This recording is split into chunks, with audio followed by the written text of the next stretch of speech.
week-end à tous et à toutes, votre journal rétrospectif. Il s'est tenu en Namibie, le 38e sommet de la SADC, ouvert le 17 août à Windhoek. Parmi les chefs d'État présents, Joseph Kabila Kabange de la République démocratique du Congo. Ce dernier a salué la contribution de la région dans les efforts d'avancer la cause de la paix et la démocratie en RDC. Et à l'occasion de la célébration de la Journée internationale de la jeunesse intervenue le 12 août dernier, Francine Muyumba, présidente de l'UPJ, a plaidé pour une grâce présidentielle en faveur des jeunes emprisonnés pour avoir revendiqué l'alternance démocratique à la prochaine présidentielle. Les emballages en plastique ont disparu dans plusieurs alimentations et supermarchés de Kinshasa depuis l'interdiction de les produire et de les commercialiser en RDC. Depuis, dans plusieurs supermarchés de la place, les clients sont facturés pour obtenir un emballage. Ma préférence n'est pas de dire adieu, mais à nous revoir bientôt.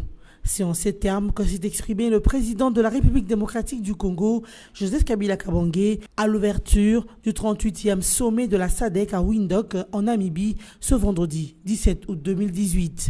Dans son mot de circonstance en anglais, ponctué de salves d'applaudissements dans la salle, Joseph Kabila a brièvement brossé le parcours de cette organisation sous-régionale. Il est également revenu sur les sacrifices consentis pour faire avancer la cause de la paix et la démocratie dans son pays, avant de saluer la contribution de la région à ces efforts. Ces sacrifices ne sont pas vains puisqu'ils ont permis de consolider un processus démocratique irréversible, a-t-il ajouté, avant de promettre « Nous allons aller de l'avant avec les prochaines élections à la fin de cette année ».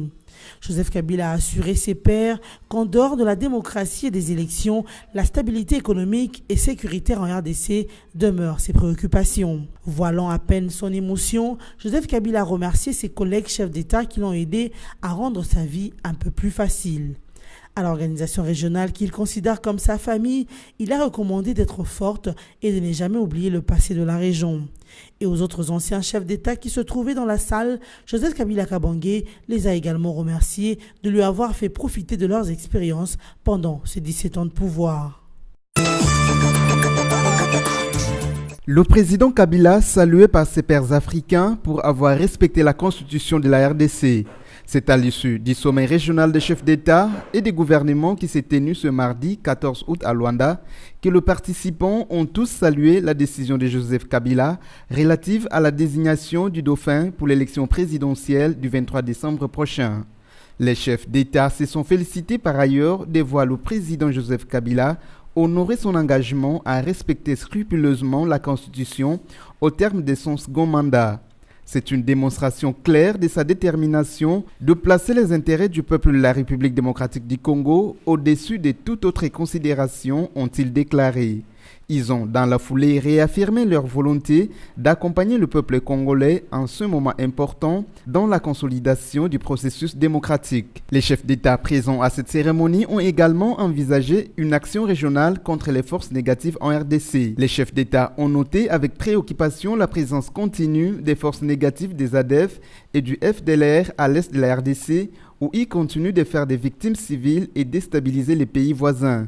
Les chefs d'État lancent par conséquent un appel pour une action régionale contre ces forces négatives, indique le communiqué final du sommet des chefs d'État et des gouvernements sur la concertation politique pour l'unité en action publiée ce 14 août à Luanda. Ont pris part à cette réunion le président Denis Sassou Nguesso du Congo, Ali Bongo du Gabon et Joao Lourenço de l'Angola. La RDC, les Rwanda et l'Ouganda se sont fait respectivement représenter par leurs ministres des Affaires étrangères, à savoir Léonard Sheo Kitundu pour la RDC, Louise Mushikiwabo pour le Rwanda et Sam Kutesa pour l'Ouganda. Dans sa toute première conférence de presse, 8 jours après la désignation d'Emmanuel Ramazani Shadary comme dauphin du président Joseph Kabila, le Front commun pour le Congo FCC a éclairé l'opinion sur les critères du choix du président Joseph Kabila pour les élections du 23 décembre 2018. Face à la presse ce jeudi 16 août 2018, le comité stratégique du Front commun pour le Congo, la plateforme sous l'égide du Raïs, a présenté une panoplie de 11 critères qui ont éclairé le choix du député de Kabambaré et secrétaire permanent du PPRD, Ramazani Shadary. Parmi ces critères, le patriotisme, la vision, l'engagement et tant d'autres. À en croire le FCC, Emmanuel Ramazani Shadari est patriote, rassembleur, visionnaire, prêt à se sacrifier pour le travail, disponible et accessible.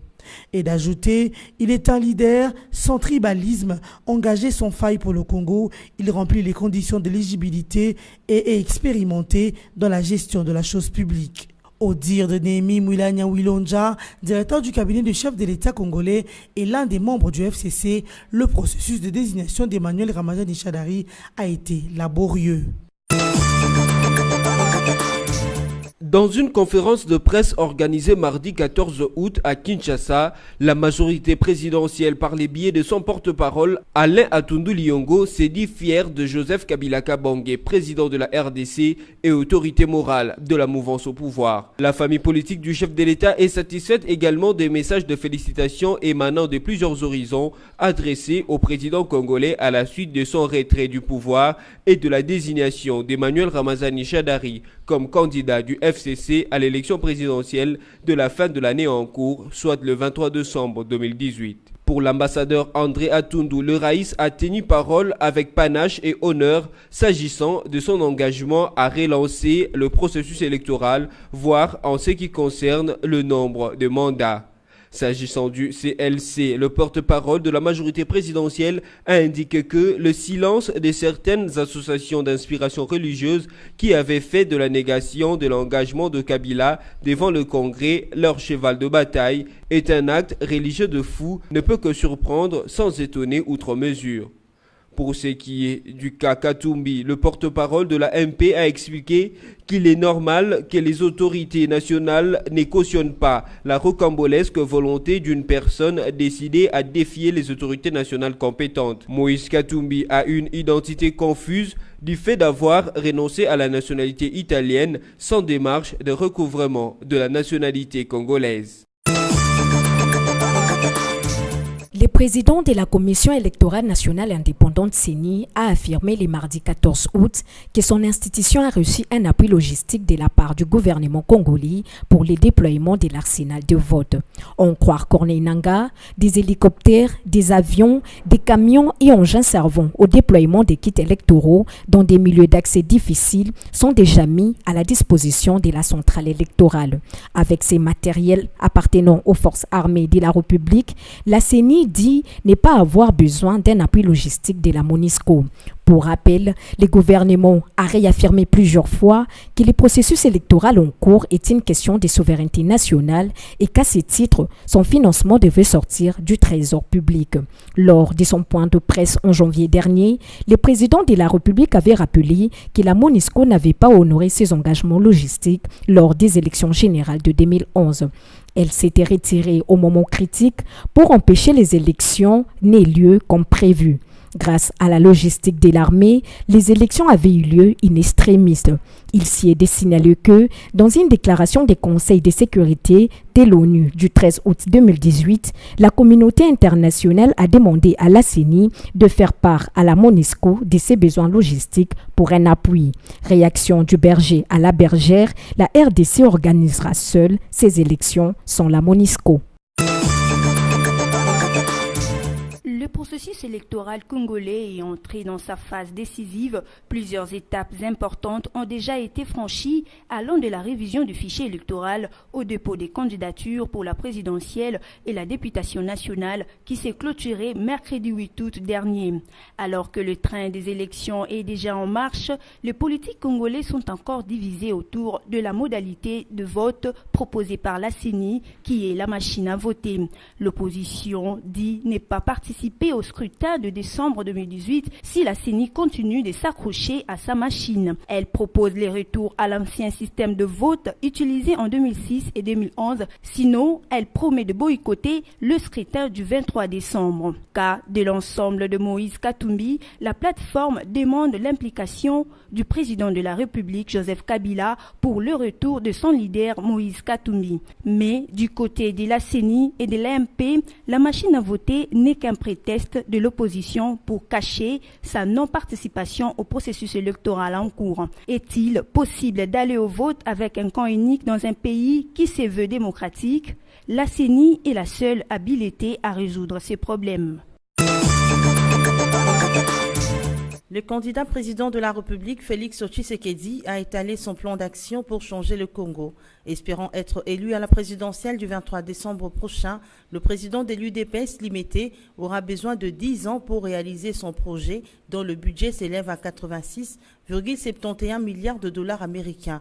Ses priorités sont réformer l'armée, extirper la corruption et les tribalismes dans la justice, militer pour l'éducation gratuite, asseoir une politique sanitaire fiable et accessible à tous, lutter contre la pauvreté en améliorant les climats des affaires qui est un point important pour le développement d'un pays.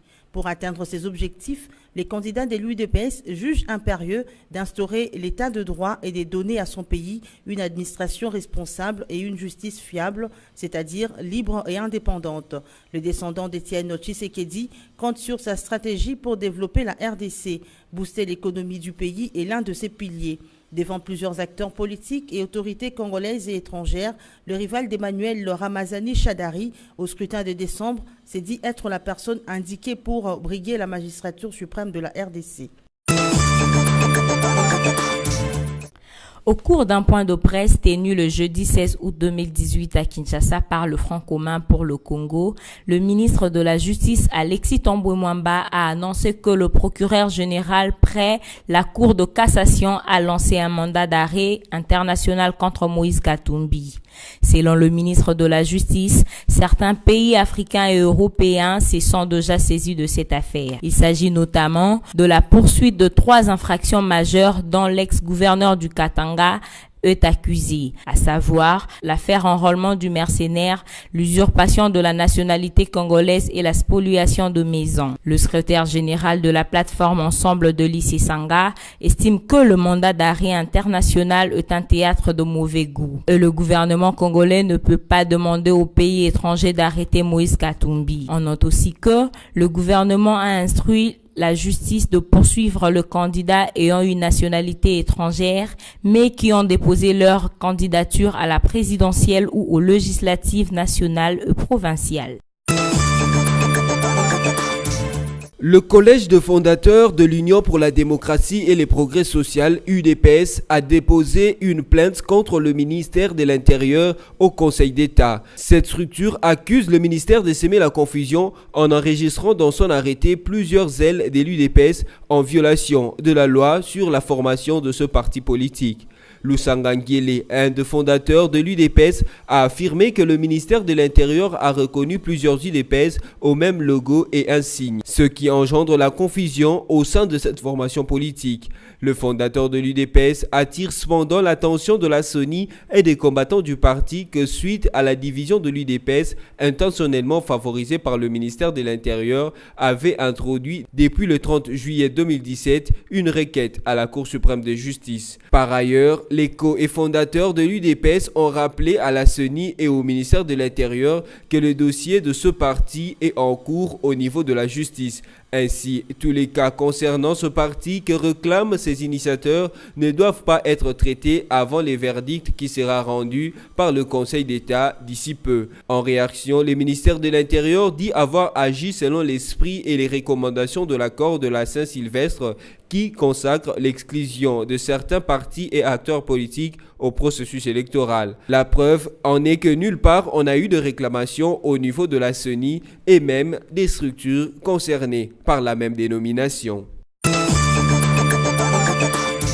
Francine Muyumba plaide pour la grâce présidentielle en faveur des jeunes arrêtés pour avoir revendiqué l'alternance démocratique à la présidentielle prochaine en République démocratique du Congo. La présidente de l'Union panafricaine de la jeunesse l'a fait savoir le dimanche 12 août lors de la célébration de la Journée internationale de la jeunesse sous le thème « Espace sécurisé pour les jeunes ». Pour Francine Muyumba, l'objectif de cet appel est de permettre aux jeunes de participer au processus électoral alors que le chef de l'État a déjà levé l'équivoque sur le respect de la Constitution et l'organisation des élections en décembre prochain.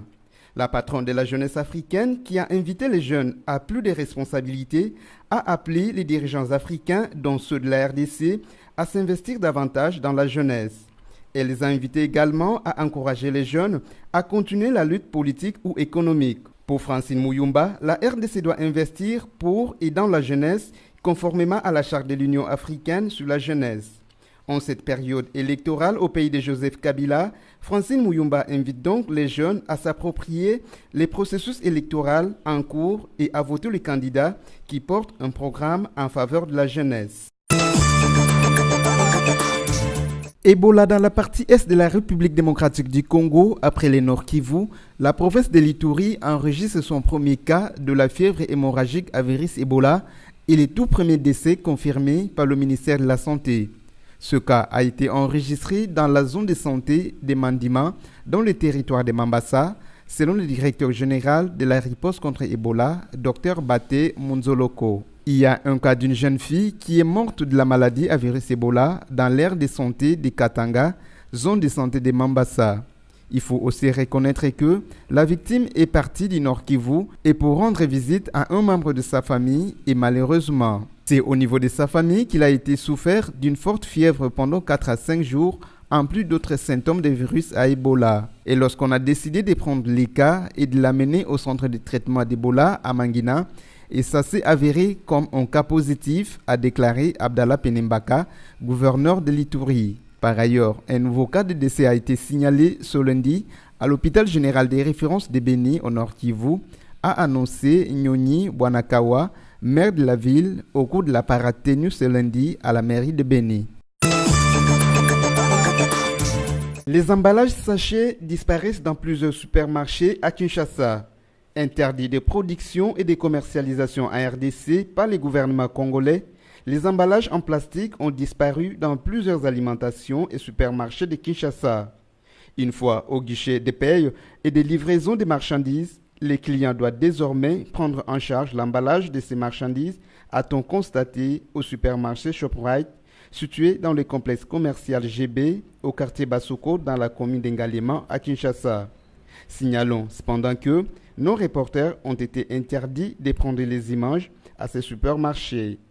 Il vous souviendra que c'est le 1er juillet dernier que la loi interdisant production et commercialisation des emballages sachets en RDC est entrée en vigueur. Bientôt, des réfectoires dans les écoles rurales de la RDC. Les élèves de la République démocratique du Congo auront accès aux cantines scolaires grâce au projet Saber Cantine. Ainsi, on a décidé le gouvernement à travers le Programme national de protection sociale PNPS. C'était au cours d'une réunion tenue mardi 14 août à Kinshasa où ont été également validés les termes de référence et budget du dit projet. Présent à la réunion, le ministre en charge de l'emploi, travail et prévoyance sociale a indiqué que ce projet rentre dans le cadre de la stratégie sectorielle de l'éducation et des formations pour l'exercice 2016-2025 en RDC. Lambert Matoukou-Memas a par la même occasion rappelé les différents piliers de la stratégie sectorielle, notamment l'introduction des cantines dans les écoles rurales avec comme objectif favoriser l'accès de tous les enfants à ces restaurants, l'allègement des barrières liées à la distance avec l'école et l'équité dans les écoles primaires. De son côté, Gaston Moussemena, ministre congolais de l'enseignement primaire et secondaire, a donné l'essentiel du Saber qui est selon lui une approche systémique pour améliorer les résultats de l'éducation. Les politiques d'alimentation scolaire sont une composante essentielle de la politique globale du gouvernement pour le développement du capital humain, étant donné que la santé et la nutrition des enfants influent sur leur fréquentation scolaire, leur capacité d'apprentissage et leur développement global, encore soutenu Moussemena. Cependant, la question est celle de savoir si dans ces milieux ruraux, les parents seront à mesure de trouver les nécessaires pour l'accès de leurs enfants à ce réfectoire. Le rappel de titre de la semaine qui s'est tenu en Namibie, le 38e sommet de la SADC, ouvert le 17 août à Windhoek. Parmi les chefs d'État présents, Joseph Kabila Kabange de la République démocratique du Congo. Ce dernier a salué la contribution de la région dans les efforts d'avancer la cause de la paix et la démocratie en RDC. Et à l'occasion de la célébration de la Journée internationale de la jeunesse intervenue le 12 août dernier, Francine Muyumba, présidente de l'UPJ, a plaidé pour une grâce présidentielle en faveur des jeunes emprisonnés pour avoir revendiqué l'alternance démocratique à la prochaine présidentielle. Les emballages en plastique ont disparu dans plusieurs alimentations et supermarchés de Kinshasa depuis l'interdiction de les produire et de les commercialiser en RDC. Depuis, dans plusieurs supermarchés de la place, les clients sont facturés pour obtenir un emballage. Ainsi se termine ce journal rétrospectif. Bon week-end en notre compagnie.